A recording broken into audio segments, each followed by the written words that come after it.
Le BDS, 3 lettres pour boycott, désinvestissement et sanctions. Quand ce mouvement est-il né ?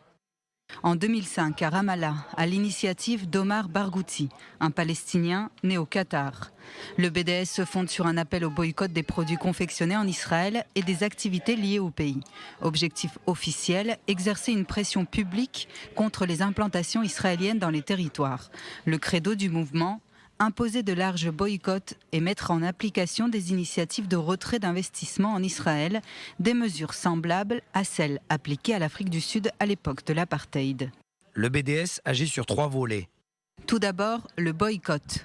Le mouvement veut pousser les consommateurs à ne pas acheter de produits israéliens ou venus des implantations en Cisjordanie.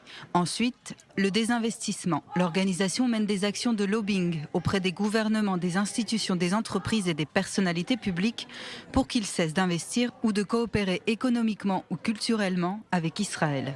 Enfin, les sanctions, c'est-à-dire la remise en cause des accords économiques de l'Union européenne avec Israël et imposer des sanctions contre Jérusalem pour non-respect des lois internationales. Quand le BDS est-il arrivé en France ?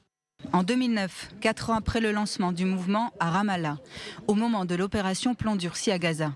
Près d'une 50aine d'organisations françaises y participent, dont des syndicats et des partis politiques. Malgré cette présence dans l'Hexagone, la loi interdit et punit le boycott, ainsi que l'appel public au boycott, sans mentionner clairement dans le texte le BDS ou Israël. Quels impacts en Israël ? Dans le pays, l'influence économique et politique réelle du BDS reste difficile à évaluer. Par contre, l'impact sur l'image d'Israël inquiète le gouvernement.